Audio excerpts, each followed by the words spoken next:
Welcome to the Israel Now Forum webinar series. I'm Maura Schreier-Fleming, Chairman of the Israel Now Forum Speakers Committee. The November in-person Israel Now Forum is in the planning stages for 2026. We want to thank our webinar partner, Southwest Jewish Congress.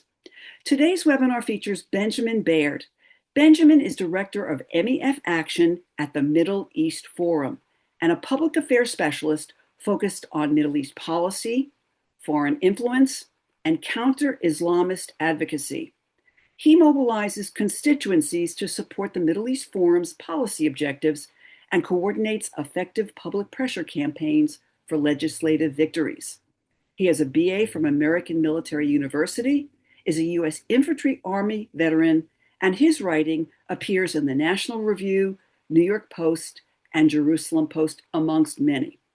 Please use the Q&A Zoom feature to submit your questions during the webinar. We'll have time for questions. So Benjamin, let's start with discussing your work. Can you talk about your landmark report, which was titled America for Sale? It was in 2025 when you wrote it, where you exposed Qatar's $40 billion, that's a B, billion-dollar influence operation, which had $25 million in U.S. grants tied to extremist groups, Qatari government investments across U.S. financial sectors, business and lobby firms, think tanks, universities, and K-12 education. So what was the grassroots effort and what were the results? Sure. Yeah, so we launched this report in 2025. I think it showed that Qatar was deeply embedded in all of our financial institutions, not just what many people know about their university funding. They had money in American critical infrastructure, things like energy, things like AI and tech, hundreds of millions of dollars in lobbying in the last few years.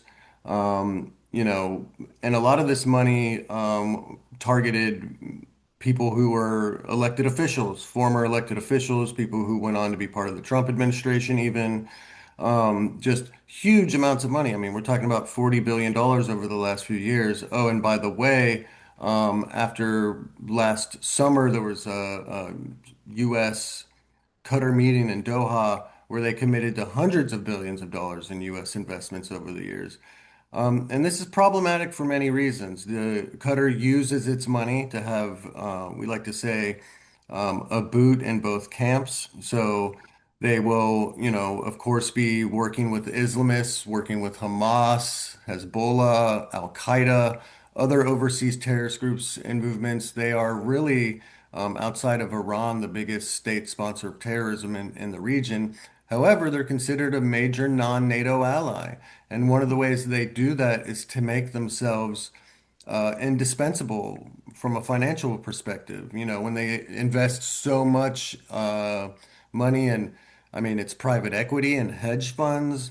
It's across the board. It's every financial sector of the American economy has some sort of Qatari funding in it. And so when they do that, the United States policymakers are sometimes willing to overlook the many bad things that come out of Qatar. One example of an advocacy effort that we had around all of this was after October 7th, we took a look at the top private equity investment firms in the United States and how much money they'd taken from Qatar. And it was, billions and billions of dollars.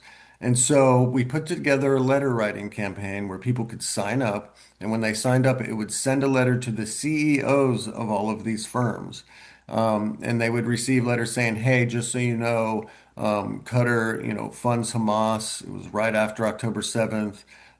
It talked about the billions of dollars that Qatar has given to Hamas. And it said that, you're risking your financial investments by maintaining these relationships with Qatar. And one day, there could be reprisals, like economic reprisals for this. They may go to court and be held accountable for attacks of Hamas. And so we tried to demonstrate that to these people. And it was largely a success. A month or two after the campaign, which sent over 30,000 letters, Wow. many of these hedge fund managers and private equity firms, CEOs, they got together with Qatar's prime minister in New York City. Jared Kushner was there, Bill Ackman, I believe Ted Leonsis was there. They all got together and they said, "Hey, look, we want to know about your support for Hamas." And it was a very private and low-key meeting, but we learned that there were a lot of people that weren't satisfied with the Qatari PM's answers afterwards. And so, in many ways, it had a direct impact. Nobody's returning hundreds of millions of dollars, but it's putting pressure on the Qatari government, the royal family, hopefully in a way that starts to break up some of these relationships over the time and then prevents other corporate executives from getting in bed with Qatar. So how difficult is it able, I mean, the money's out there. How difficult is it to quantify moving forward the stopping of the future funding? I mean, once the Mm. money's gone, kind of it's gone. You fight a different fight Mm. with the propaganda value of that. But how do you measure the future stopping of the funding? Can you do it? Well, we try to keep a close eye on the funding mechanisms. We're trying to pass reforms, legislation that makes it so that, people who have stock that comes from Qatar, they might have to, for instance, inform their investors that they took money from Qatar and that there are terror links to Qatar. Bank de-risking, things we can do is work with banks across the country and say, hey, as you do de-risking, and that's the process of banks looking at their financial partners or Mhm. people who might do investments and the money they hold from various corporate entities around the world, and deciding if there's any money laundering or terror connections there. You can work with de-risking firms to try to say, hey, look, you need to be letting banks know that money from Qatar could have terrorist implications or material support implications attached to it. And there could be civil fallout from that. If, there's lawsuits where Qatar gets sued, it could cost your investors, it could hurt them, and the American people should get to know about that. So people have to keep a close eye on those things, I think.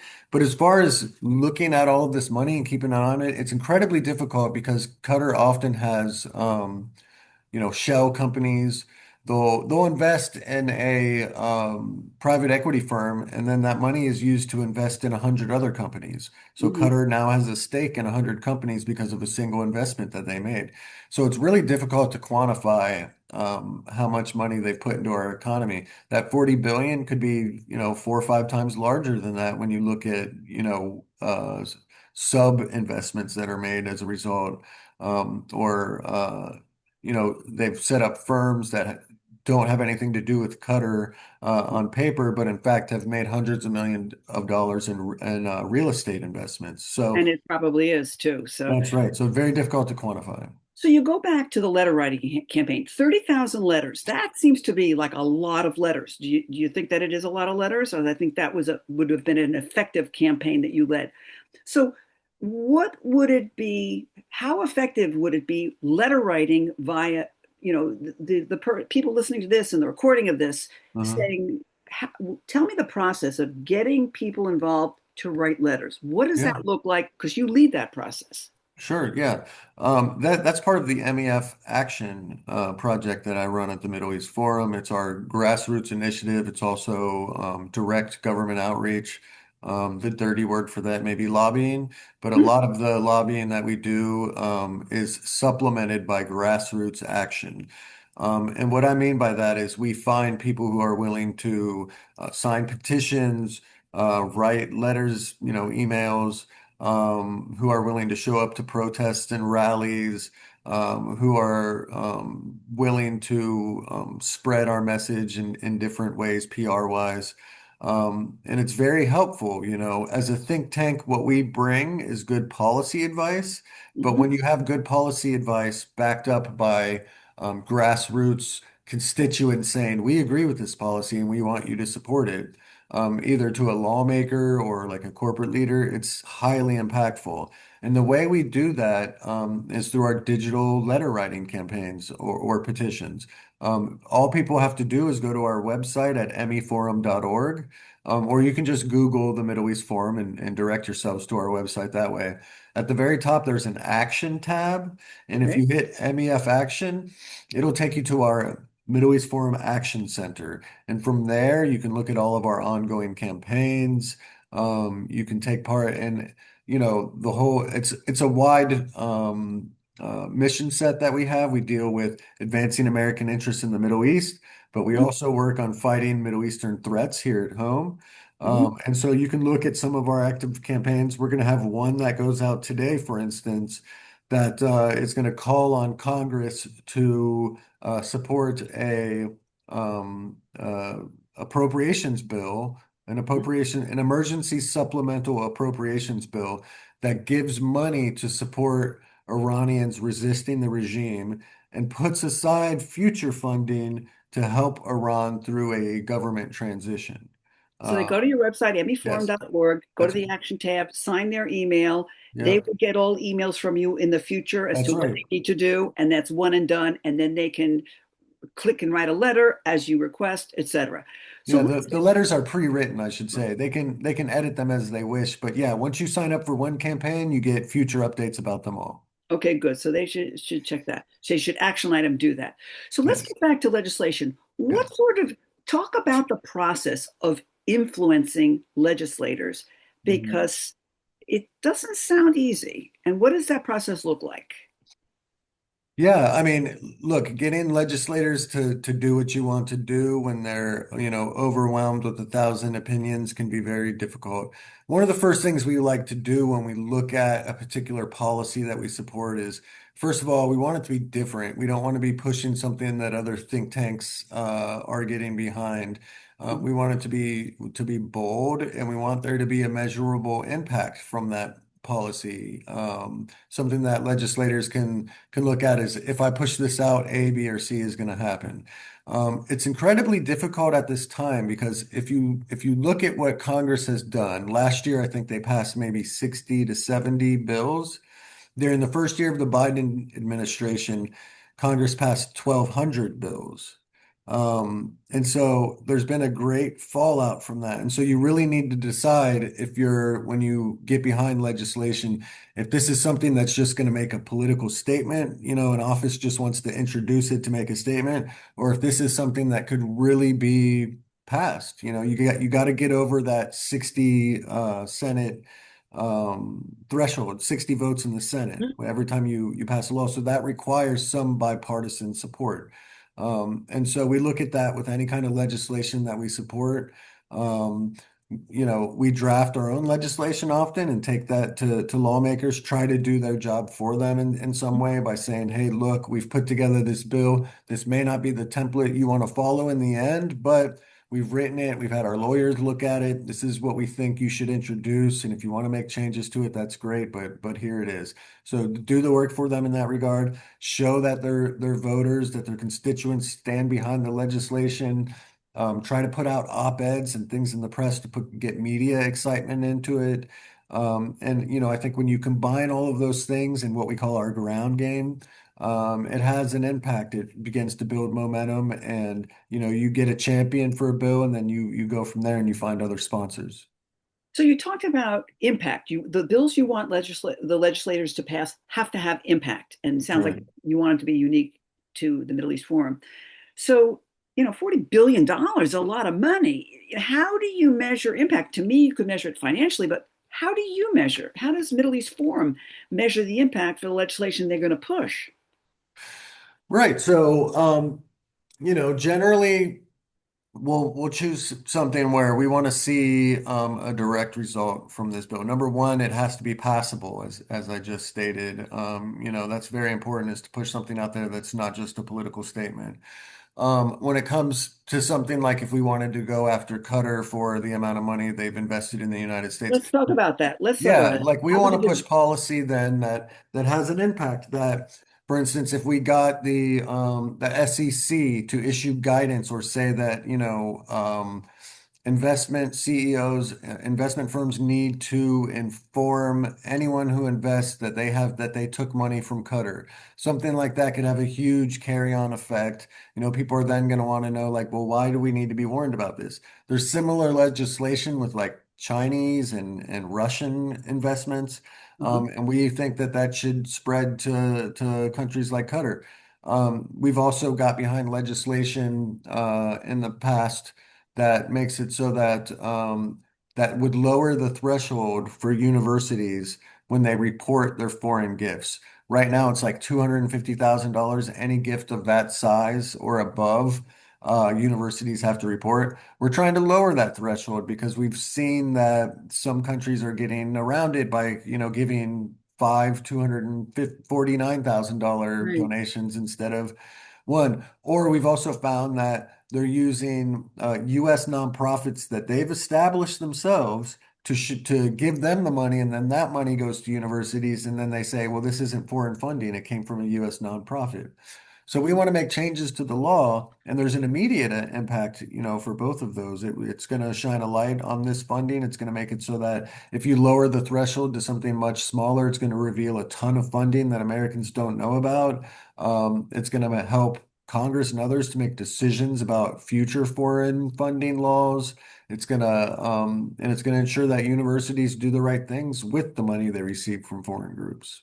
So are they the Qatar funding, the universities, is that in Congress or are you talking to legislators now? Where is that right now? Yeah, great question. So there's something called the Deterrent Act. We were Okay. involved from the very beginning in getting our and being heard about what we think is important with that bill.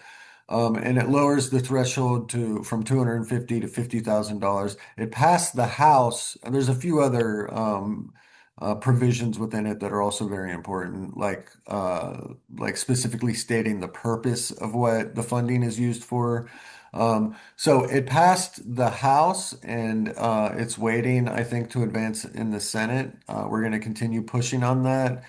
It was part of the last legislative cycle as well, where it passed the House and didn't advance in the Senate. So that's where we stand with that. But look, while we wait for Congress to figure it out and do the right thing here, we've been going state to state and working with state legislatures on their own bills. So, in 2024, I believe it was, we worked with Alabama in passing their own foreign funding bill. And they Um, passed it. and they passed it, yes. Um, Success. yes, and then there's been, we also worked in Ohio. We had a champion for a bill in Florida that would have included Qatar as a country of concern. Because right now, these bills often list countries of concern where if the money came from these places, you need to let us know about any dollar amount that Mhm. arrived. So in Florida, we tried to get them to introduce Qatar. We haven't been successful with that yet because our champion went on to serve in Congress. Mm. But in any case, we're going to continue pushing that. Um, Wisconsin has a bill on the table. Several states have pushed their own foreign influence in higher education bills because they realize it's a problem and they realize that Congress has been slow to address the problem. And by the way, it's not just state funding that they're looking at, like universities, state-backed colleges. Any college in these states would have to, in most cases, would have to register the foreign monies they take. Under that Deterrent Act? Well, yes, under the Deterrent Act and the state level act. So they're not just looking at, universities, private institutions as well would be covered. Does it make it any easier to get legislation passed in Congress if certain states have passed legislation that you want? Yeah, I think so. It's always very helpful, I think, to go state by state and show that, look, there's a consensus here. All of these state governments are pushing this. Why aren't you doing the same? I've taken that argument to Congress quite a few times. It can be helpful if you can show that a variety of states of various political persuasions are behind it. So if it's just southern red states that are backing something, they're going to look at it and go, okay, that may have appeal in those states, but I'm not going to be able to get this off the ground nationally. But Hmm. if you could show like, hey, this passed in Illinois and in Florida, and in Massachusetts, they're really going to see that as, okay, maybe there's something to this and we should try to work on this at the national level. So you just pointed out something that kind of separates the successful advocacy campaigns from the ones that are less successful. It's got to cross party lines. What are some of the keys to make an advocacy campaign successful? Oh, that's a great question. We've had campaigns where there's been thousands of people who get involved and it doesn't move any. We've had Hmm. campaigns where, only a few people had an impact.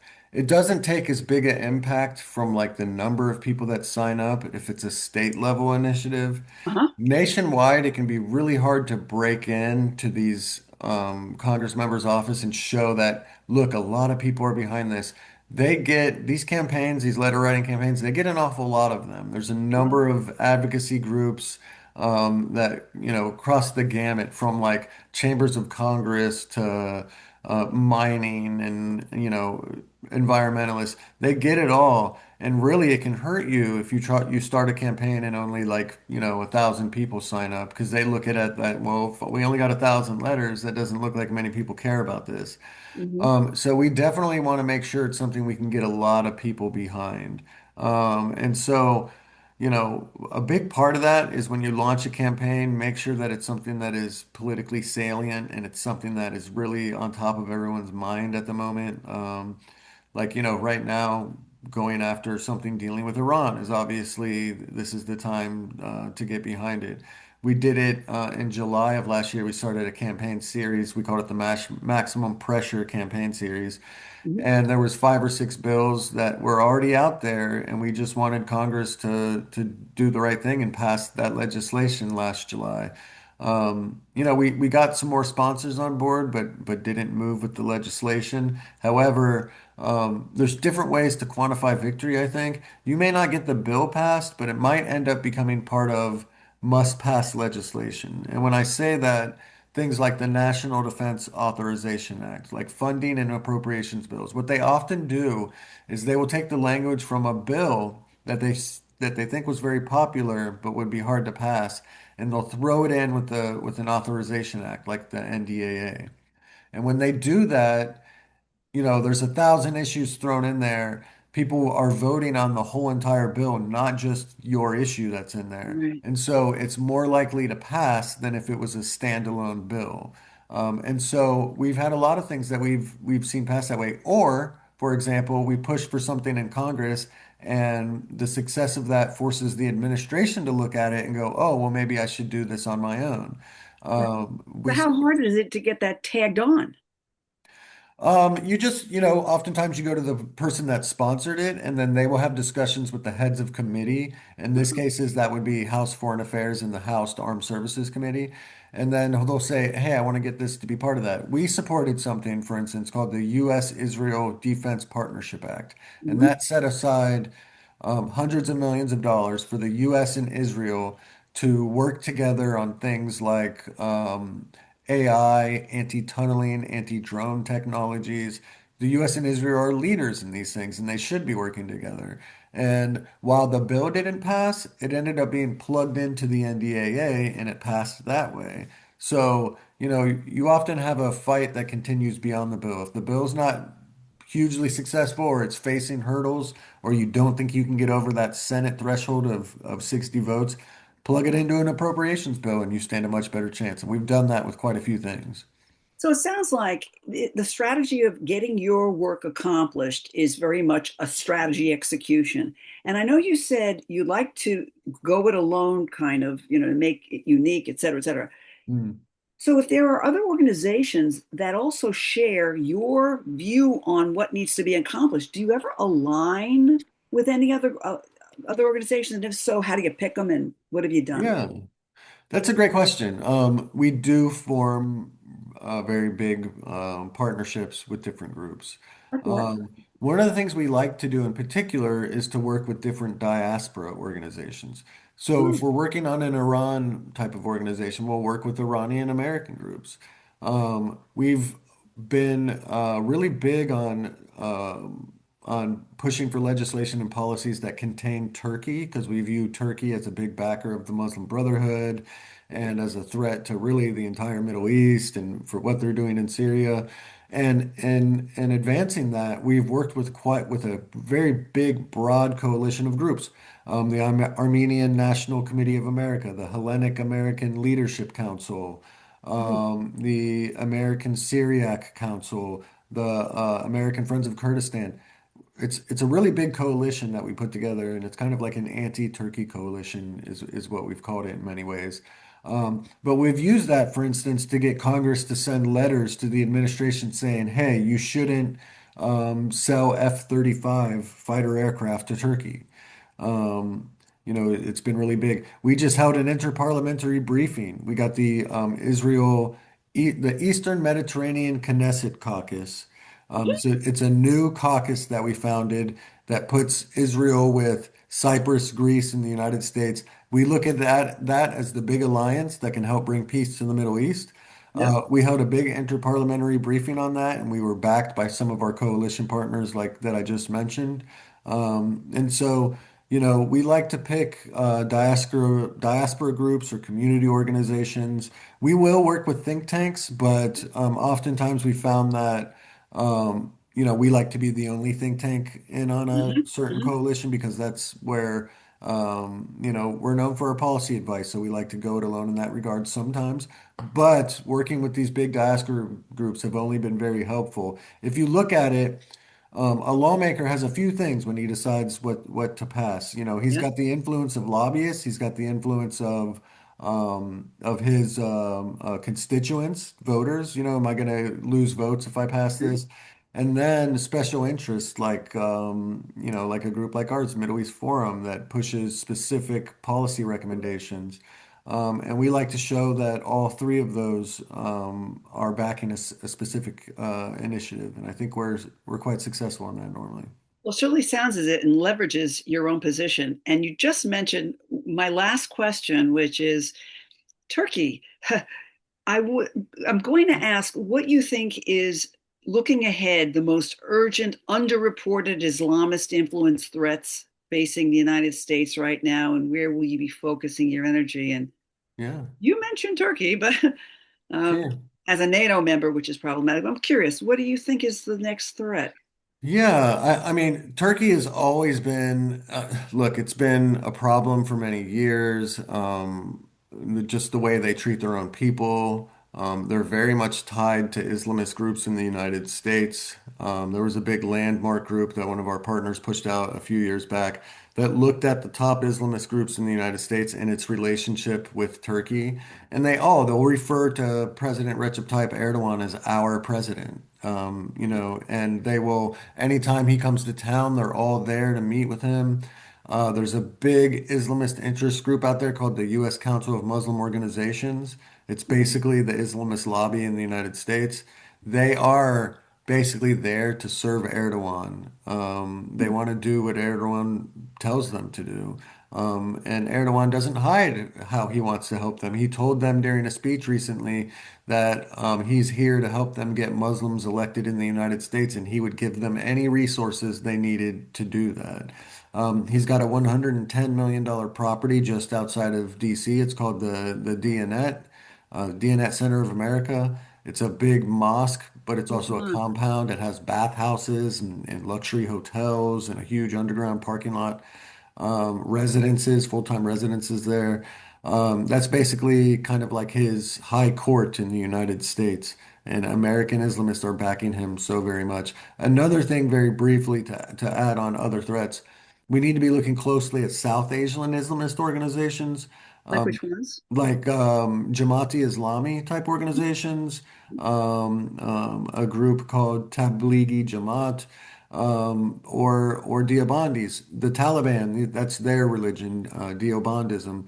These groups have gone basically, some of them are very much like the Muslim Brotherhood, and some of them are very much like Al Qaeda. There are the violent strains, and then there's the political strains of all of them. But they've been active a lot over the years, and they often don't get the type of attention that groups like the Muslim Brotherhood get here in the United States. The Yabandis are all throughout Texas, by the way. That's So right, let me yeah. ask you one quick question on the group, the Islamist group that supports Erdogan out of Washington D.C. Hmm. There's the FARA Act, the Foreign Agent Register. Are they a FARA registered organization or not? No, they are not. And that How is, did they get about that? yeah, well, they call themselves a U.S. nonprofit. The DNet is and actually they call themselves a religious nonprofit. So they don't even have to file a 990 form to let you know how they're spending their money and who their top officers are, that kind of stuff. They're able to get around that and circumvent that by claiming to be, a U.S. group. And even a few years back, they filed for a nonprofit security grant to say that they should get a grant from our government to help them set up security cameras and hire security guards and that kind of stuff. I think it was killed at the last minute, but it was on there. It was set to be appropriated at one point. So yeah, they definitely should be made to file under FARA. One of the problems is the current administration, because FARA has been used for political reasons so often, isn't focusing on that as much as some past administrations are. But no worries, we're going to keep up the fight, and at the very least, we can continue working back channels to let the administration and Congress know about this group. Just tighten those loopholes so the bad Yeah, guys aren't using our laws against us. that's Well, right. sadly, our time has come to an end. Benjamin, this has been wonderful. Thank you for all the work you do to fight the Islamist threat in America. And please, as an action item, everyone should go to mefaction.org and sign up and become part of the grassroots efforts to support your advocacy. And I want to thank everybody for attending today's webinar. We'll be hosting Israel Now Forum webinars in 2026 on Tuesdays at noon Central. And our next webinar is on Tuesday, April the 14th, with Lara Burns. She is the former FBI specialist who led the prosecution of the largest terrorism funding trial in America, the Holy Land Foundation. And she's now at the GW program on extremism, and she'll be talking about Hamas in the USA. So check our website for announcements and your inbox. Our website is israelnowforum.org. Bye for now.